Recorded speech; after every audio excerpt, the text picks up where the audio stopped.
Magandang araw mga kaibigan.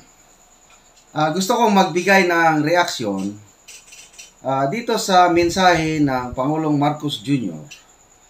sa pag-celebrate ng 40th death anniversary of the late Senator Benigno Aquino. Babasahin ko muna yung kanyang prepared yung speech niya. Then, magbigay ako ng reaksyon. Sabi niya, I stand united with all Filipinos worldwide in commemorating the Ninoy Aquino Day. Ngayon, August 21. By standing for his beliefs, fighting for battles he deemed right, he became an example of being relentless and resolute for many Filipinos. My desire, sabi niya, is to see a more united and prosperous Philippines. I urge the citizenry to transcend political barriers that hampers us from securing the comprehensive welfare and advancement of our beloved people. Okay, so dito ako una magbigay ng comment. Yung sabi niya na let's transcend political barriers. Ibig sabihin, kalimutan na natin yung mga color ng politika. O ako ngayon, naka-yellow. Dilawan. Blue, red, dilawan, green. Di ba? May kanya-kanyang color ng eleksyon. Agree ako nun. Kalimutan na natin and let's move forward. Okay? So, in fairness, ang mga dilawan o pink lawan, tahimik na sila ngayon. Hindi na sila, si Madam Lene, wala na, tahimik na. Wala na akong masyadong nakikitang political divide, except ang nagkakaroon ng division, hidwaan, yung mga Marcos loyalist nahahati. Bakit? May mga Marcos supporters na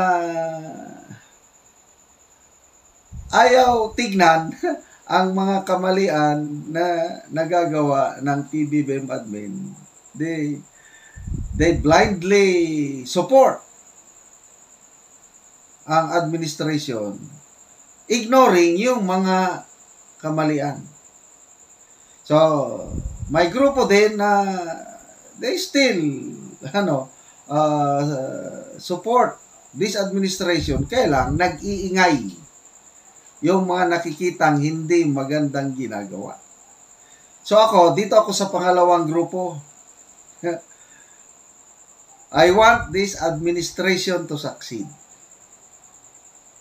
Dahil nakataya ang kinabukasan ng ilan tayo, 117 million Filipinos. Kailang may nakikita akong kalukuhan, mag-ingay ako. I am serving as a taga-kalampag, little voice. Kasi social media na tayo ngayon naniniwala ko na ito pag-iingay may magagawa para sa kabutihan ng bayan. Okay. So, ulitin ko wala na yung political divide, yung dilawan, pula, red, wala na.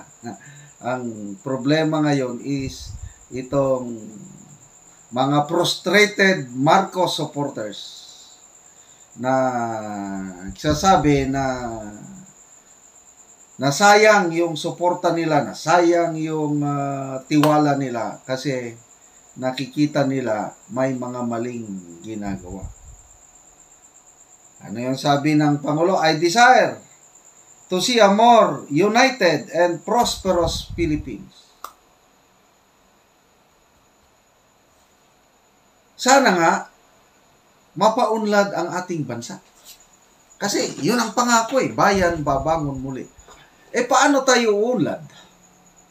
Kung ang ibang appointees ng Pangulo, karamihan mga dating dilawan o pinklawan at sila ngayon ang gumagawa ng kalukuhan.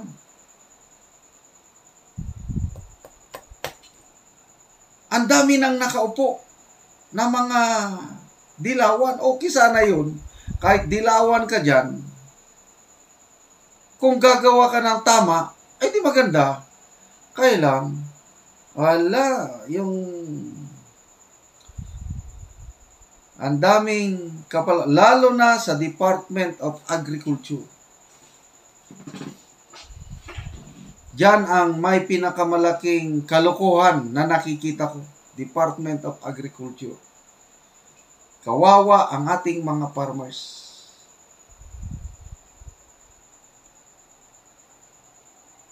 Ang presidente, nung una, naniniwala ko na gusto niya talagang tumulong, kaya hinawakan niya ang Department of Agriculture Secretary. So, tuwan-tuwa ako nung una. Kaya lang, after more than 1 year, wala mang nangyayari. At hanggang ngayon, hindi ayaw pa niyang bitawan. Siya pa rin, na ang dami namang kapalpakan. Pasensya na. I-review lang natin yung mga kapalpakan. Kadiwa. Pinagmamalaki niya sa kanyang zona na kayang pababain ng presyo. Anong kayang pababain na ang presyo ng bigas? Ang campaign promise is 20 pesos per kilo. Nagsimula sa Kadiwa 25. Okay pa yun. Kakaunti naman ang makabili. Kakaunti ang mga Kadiwa. So, para sa akin, papogi lang ang Kadiwa. Hindi katulad yung Kadiwa nung panahon ni Marcos Sr. Inutil ang Kadiwa ngayon para sa akin. Kasi nga, gustong-gusto ko sana na magkaroon ng maraming Kadiwa para ang mga pobre makabili ng murang bigas at 25 pesos. Hanap ako ng hanap. Hindi ko kailangan magbili ng murang bigas. Makakain kaming mag-asawa kahit mahal. Ang iniisip ko, yung nasa laylayan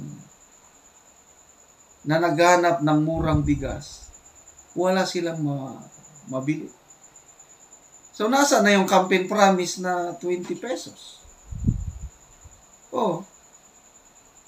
Nagbenta ng 25, kakaunti ang mabili. Ngayon, nabasa ko sa news, sa Kadiwa, sa harap mismo ng Department of Agriculture Office, National Office, sa Quezon City, 47 pesos na ang per kilo ng Kadiwa. Sa karamihan, yung mga local markets, 50 plus na. Anong alibyo? Anong prosperous niyan, Mr. President? Yung mga latest na findings ng COA sa kapalpakan ng Department of Agriculture. Mga rice seeds na para sana sa mga rice farmers, nasisira lang, nabubulok. Ipinapakain sa mga animal, animal, mga baboy, baka ba o dahil wala na, sira na Yung pwede pang mapakinabangan, makain ng tao, yun, i-donate sa mga preso. Yung mga nakarating naman sa mga farmers, maraming nagrereklamo na hindi na maganda yung germination. Kasi pangit ang pagka-store o bodega. Mga farm machineries, hindi na di-distribute. So, ang dami pong, seeking import ng import. Ngayong October, November, December, approve na naman ang importation ng galunggong. Ay, nako. We are an archipelagic country. We are surrounded by waters. Ibig sabihin, may isda tayo dito. Bakit pa tayo mag-import? Sabi ng aking kaibigan na maraming kakilala dyan sa Bureau of Plant Industry. Maraming pera sa import. So, kawawang ating mga fishermen. Ano pa? Ay, nakaka-stress na ito. Ayoko na sanang mag-vlog nito. Kailangan malaman nyo. Yung 12 billion cash assistance para sa mga rice farmers. Dapat ibigay na ngayon.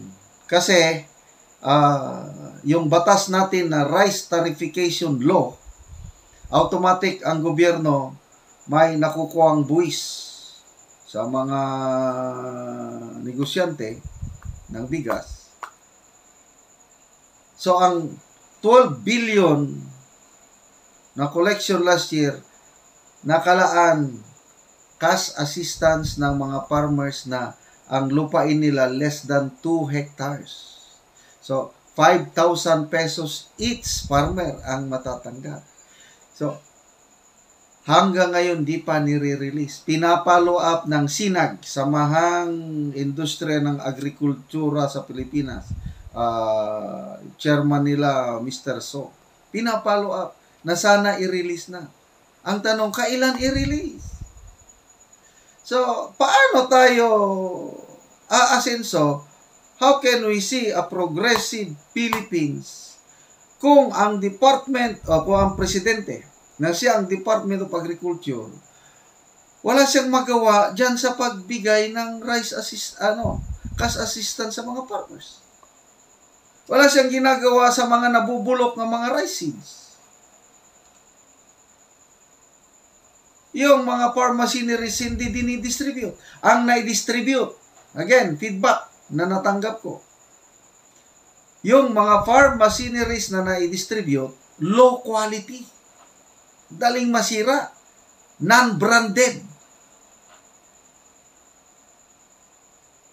So, anong ibig sabihin to?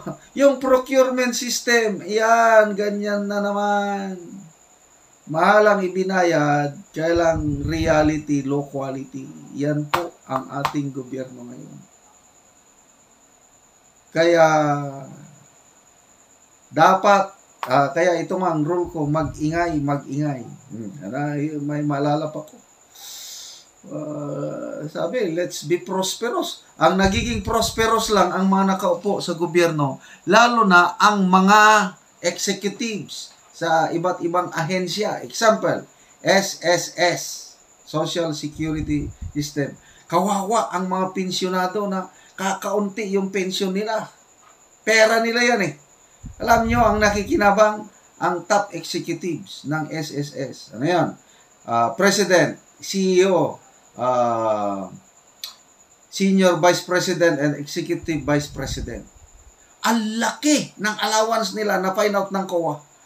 I-compare kay panahon ni Tatay Digong at ngayon, more than 100% ang increase ng salaries and benefits ng taga-SSS yung apat na executives. 116 million pesos ang sweldo ng apat na mga big boss sa SSS. Yan. Okay yan. Prosperous talaga. Ang mga rank and file, kawawa. Isa pa, maalala ko, DSWD, na-find out sa budget hearing.